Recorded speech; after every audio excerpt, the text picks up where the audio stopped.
कब्जे से जुड़ी एक बड़ी खबर यह आ रही है कि अमेरिका पहले से एक्शन की तैयारी कर रहा था और यूरोपीय देशों में अमेरिकी फाइटर जेट्स भी तैनात। हालांकि ब्रिटेन में 12 C-5 मिलिट्री ट्रांसपोर्ट एयरक्राफ्ट भी मौजूद बताए जा रहे हैं। ऐसे में इसी प्लानिंग को क्या इस वक्त जिस तरीके से एग्जीक्यूट किया गया है, बड़ी खबर है, बड़ा सवाल है। अमेरिका, ब्रिटेन, रूस की बढ़ती टेंशन।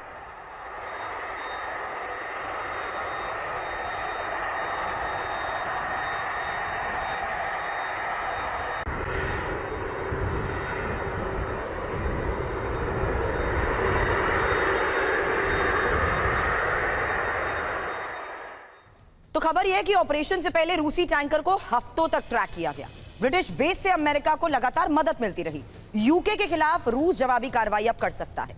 अब रूस को काउंटर करने के लिए अमेरिकी सेना भी मौजूद है। हालांकि अमेरिका के ट्रांसपोर्ट एयरक्राफ्ट, सोशल फोर्स भी तैनात है और 12 से ज्यादा C-5 मिलिट्री एयरक्राफ्ट यूके में मौजूद हैं। लेकिन अमेरिका के खिलाफ अब एक्शन की मांग हो रही है। ये एक और बड़ी खबर, रूसी सांसद एलेक्सी जुरवलेव ने यह कह दिया है कि अमेरिका के खिलाफ मिलिट्री एक्शन जरूरी है।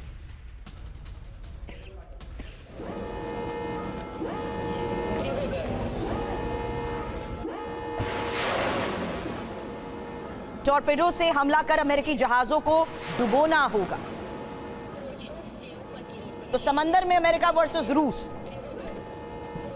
और अब ये चेतावनी जो आपको बता दें कि अमेरिका वर्सेस रूस की अगर बात है तो पुतिन के पास क्या विकल्प है, ये इंफॉर्मेशन। पहला विकल्प, रूस अपनी नॉर्दर्न फ्लीट भेज सकता है। दूसरा विकल्प, क्रूजर या डिस्ट्रॉयर की नॉर्थ अटलांटिक में तैनाती। तीसरा विकल्प, रूसी सबमरीन्स का एक्शन।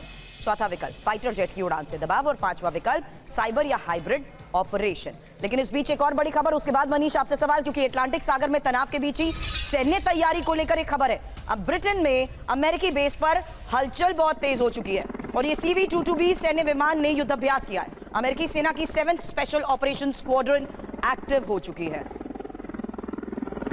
युद्ध में 7वीं स्क्वाड्रन को लगाया जा सकता है। एक और जंगी तैयारी, यानी रूस के खिलाफ अमेरिका की ये जंगी तैयारी। फिलहाल खबर सुनिए, यूरोप में अमेरिकी बेस एक्टिव है, हवाई युद्धाभ्यास हो रहे हैं, ब्रिटेन के बेस में सबसे ज्यादा हलचल है और आशंका इसके बाद ये कि समुद्र के नीचे असली लड़ाई होगी।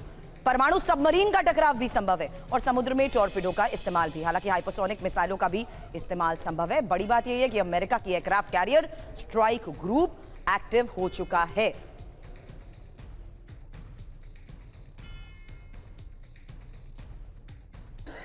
अब रूसी टैंकर शिप के क्रू मेंबर्स के खिलाफ कार्रवाई, ये इस वक्त एक और बड़ी खबर है। मेरिनेरा के क्रू मेंबर्स के खिलाफ मुकदमा चलेगा और अमेरिकी कानून के मुताबिक ये मुकदमा चलेगा।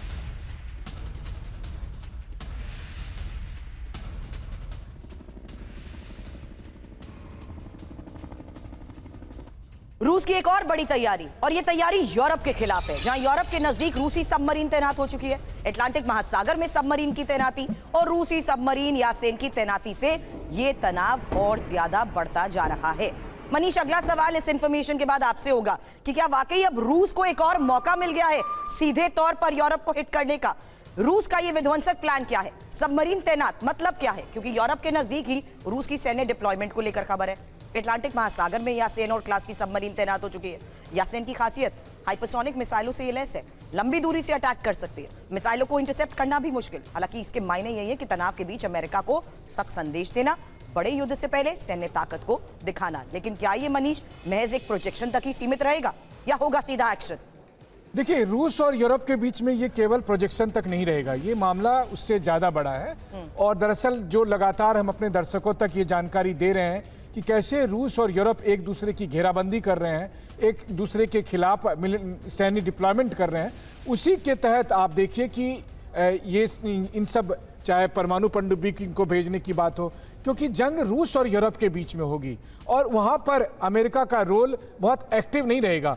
इस बात को इंश्योर करना चाहता है रूस, इसलिए रूस चाहता है कि अमेरिका को साइड करते हुए यूरोप पर इस बार इस तरह का इन्फ्लुएंस बनाया जाए। और देखिए, सबसे बड़ी बात यह है कि अब तक जो नाटो की आप तैयारी देख रहे थे, उस तैयारी में बस अंतर इतना ही होगा कि अमेरिका माइनस नाटो के देश के साथ रूस अगर जंग करने की नौबत आती है, जो साफ तौर पर दिख भी रही है कि वो बहुत जल्द होने वाला है, तो ये सारी तैयारी दोनों पक्षों की तरफ से उसी के लिए हो रही है। कि एक और बड़ा सवाल आगे आपसे करूंगी, क्योंकि ट्रंप के ऑपरेशन वेनेजुला के बाद अब प्लान ग्रीनलैंड का अमेरिका में विरोध शुरू हो चुका है और ये अमेरिकी सांसदों ने अमेरिकी सैनिकों और ऑफिसर से अपील की है कि सैनिक ग्रीनलैंड को लेकर ट्रंप का आदेश ना माने। सांसदों का यह कहना है कि संसद की अनुमति के बगैर किसी भी तरह की सैन्य कार्रवाई अवैध होगी।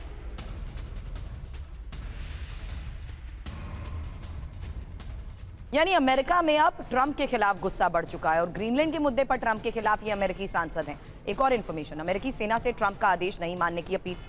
असर इसका क्या होगा? ट्रंप प्रशासन पर दबाव बढ़ेगा, संसद फंडिंग बंद कर सकती है, अमेरिकी सेना में कंफ्यूजन बढ़ेगी। ट्रंप के फैसले का विरोध भी क्यों हो रहा है ये भी सुनिए। ग्रीनलैंड में सेना भेजना अंतर्राष्ट्रीय कानून का उल्लंघन है। ट्रंप का ये कदम नेटो को कमजोर करेगा, अमेरिका और यूरोप के बीच दूरी और ज्यादा बढ़ जाएगी। अब ये दूरी क्या आने वाले वक्त में यूरोप को और वल्नरेबल कर सकती है? मनीष, ये सवाल इसलिए क्योंकि मैंने पहले भी कहा यूरोप पहले से ही रूस के निशाने पर है। रूस को क्या ये एक मौका मिल गया है इस सिचुएशन में सीधे हिट करने का? और दूसरा, यूरोप अमेरिका पर भरोसा किस लेवल तक कर पाएगा? क्या वो उसके साथ रहेगा भी या नहीं? मनीष, देखिए, ये स्थिति वाकई में बहुत दिलचस्प मोड़ लेती जा रही है। जिस तरीके से ट्रंप ग्रीनलैंड पर कब्जा करना चाहते हैं, और देखिए, जब तक मामला Venezuela, Cuba, Colombia, Iran, Mexico का था तो ये सब तो गरीब मुल्क थे, लेकिन जब बात ग्रीनलैंड की होती है तो वो यूरोप का हिस्सा है और वो नाटो का सदस्य है। डेनमार्क नाटो का फाउंडिंग मेंबर है और इसीलिए ट्रंप के ग्रीनलैंड प्लान से पूरे यूरोप ही नहीं, पूरे पश्चिमी जगत में खलबली मची हुई है और इसलिए ट्रंप के खिलाफ अब घेराबंदी की जा रही है, और न केवल यूरोप में बल्कि अमेरिका के अंदर में। और इसीलिए अमेरिका में भी दोनों पार्टी के सांसद और नेता लोग अमेरिका ट्रंप के खिलाफ सैनिकों तक से भी अपील कर रहे हैं। और आप देखिए कि जैसे जैसे ट्रंप ग्रीनलैंड पर आगे बढ़ेंगे वैसे वैसे ट्रंप के खिलाफ शिकंजा कसता जाएगा और हो सकता है कि अगर ग्रीनलैंड पर इन्होंने ऑपरेशन किया तो वो ट्रंप का पॉलिटिकल करियर तक खत्म कर सकता है। ये स्थिति बनते हुए मुझे दिख रही है।